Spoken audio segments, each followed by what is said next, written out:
नमस्कार रसिक श्रोते हो.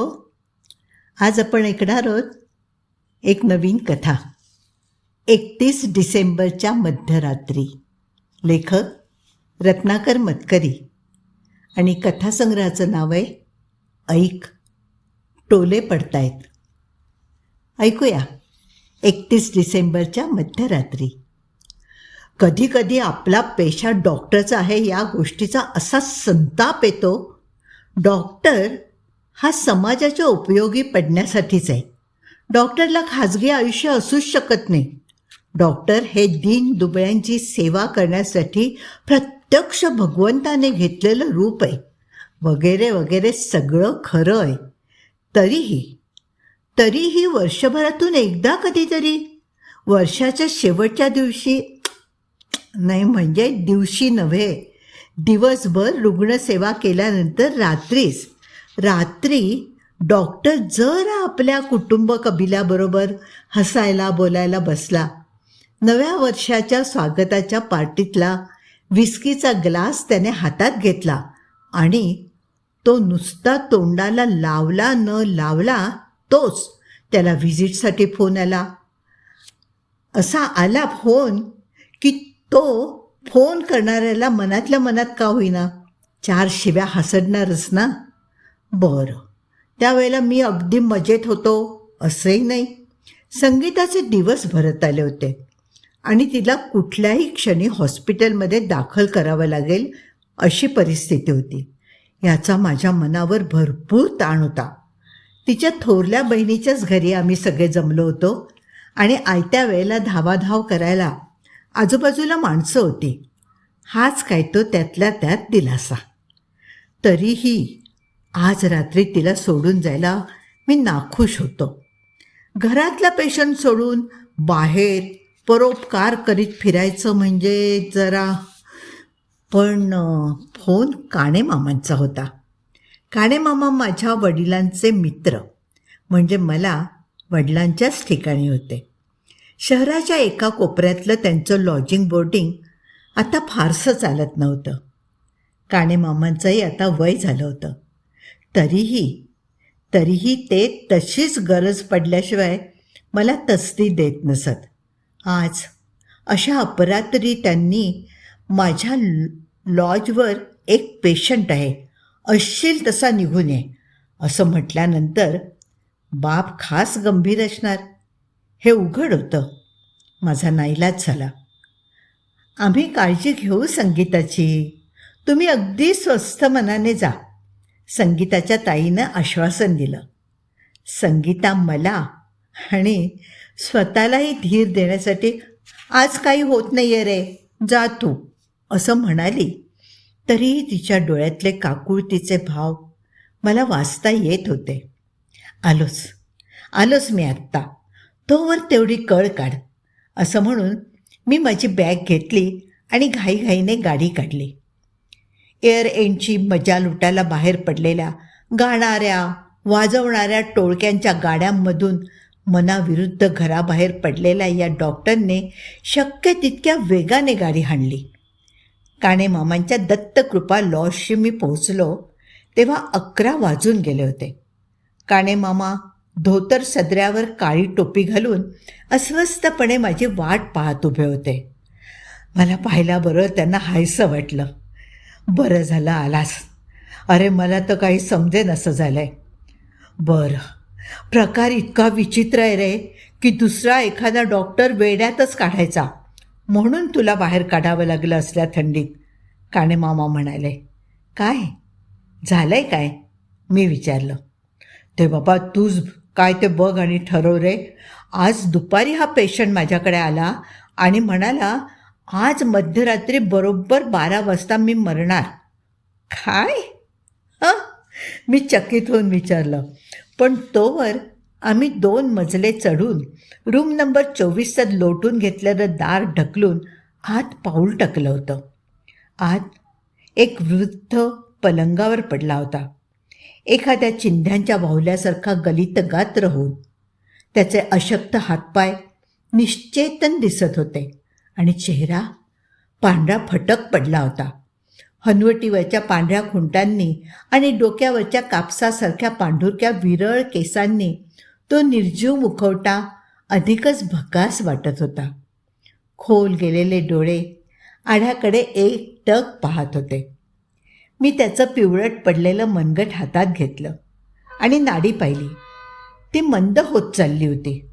अंगात ताप नव्हता, रक्तदाब ठीक होता. वृद्ध आजारी नव्हता, पण खचत चालला होता. काणे मामांनी मला बाजूला नेलं आणि विचारलं, काय झालं आहे त्याला? काही नाही, मी म्हटलं. निदान वरवर तरी काही दिसत नाही आहे. मग तो असं का म्हणतोय, आज मध्यरात्री मी मरणारच? हं, का बरं? काणेमामांच्या स्वरात कसली तरी चिंता होती. मी त्यांना काय सांगणार? मला आजवर कुणी स्वतःचं मरण ठामपणे सांगणारं भेटलं नव्हतं. पण हा विचित्र प्रकार मी ऐकून होतो. इच्छाशक्ती म्हणा किंवा पूर्वसूचना म्हणा, कधीकधी काही माणसांना आपल्या मरणाची चाहूल काही तास, काही दिवस आधी लागते असं म्हणतात खरं. ती कशी हे गूढ आजवर कुणालाच उकलता आलेलं नाही. त्याच्या नात्याचं कुणी? मी विचारलं. कुणीच नाही. मला एक कळत नाही डॉक्टर, काणेमामा म्हणाले. महिनाभरापूर्वी त्याने ही खोली घेतली. त्यावेळेला त्याची तब्येत यापेक्षा खूपच चांगली होती. अगदी अगदी आज दुपारी देखील तो तसा बरा होता. काणेमामा अगदी साध्या शब्दात बोलत होते, पण त्यांच्या मुद्रेवर भीतीची छाया स्पष्ट दिसत होती. जसं काही त्या प्रकारात एखादं गडद रहस्य होतं आणि ते काय हे न उकलल्यामुळे ते अस्वस्थ झाले होते. वेल, त्यांच्यावर कसलीच ट्रीटमेंट करण्यासारखी नाही. त्यांना कुठे दुखत नाही आहे की खुपत नाही आहे. नुसतं शांत पडून राहू दे त्यांना. ते म्हणतात ते खरं असलं तर तर काय, तर फक्त वाट बघायची. बाय द वे, वय काय आहे त्यांचं? सांगितलं नाही त्यांनी. म्हाताऱ्याचे ओठ हल्ल्यासारखे वाटले म्हणूनच मी त्याच्याजवळ गेलो तर तो म्हणत होता, माझं वय हवंय. मी हुंकार भरला. म्हातारा बोलायला लागणार इतक्यात त्याला खोकल्याची धास लागली. मी शेजारच्या टेबलावरच्या तांब्यातलं पाणी भांड्यात ओतून त्याला पाजलं. मग त्याला परत निजवलं. मी 1 वर्षाचा आहे, म्हातारा म्हणाला. मला काहीच बोध झाला नाही. मी त्याच्या निर्विकार मुद्रेकडे पाहत राहिलो. मग हातातलं भांडं परत तांब्यावर ठेवलं. तुम्हाला पटायचं नाही, पण ते खरं आहे, तो पुन्हा म्हणाला. मी वेड्या माणसाची समजूत घालण्यासाठी आपण करतो ना, तसं स्मित केलं, मान डोलावली. माझा जन्म याच वर्षी झाला. खोल गेलेल्या आवाजात म्हातारा म्हणाला. 31 डिसेंबरच्या मध्यरात्री मी 1 वर्षाचा होईल. मग त्याने डोळे मिटून घेतले. हलक्या आवाजात तो म्हणाला, मला माहिती आहे तुम्हाला खरं वाटणार नाही. आजपर्यंत शेकडो माणसांना सांगितलं मी, कोणीच तयार नाही विश्वास ठेवायला.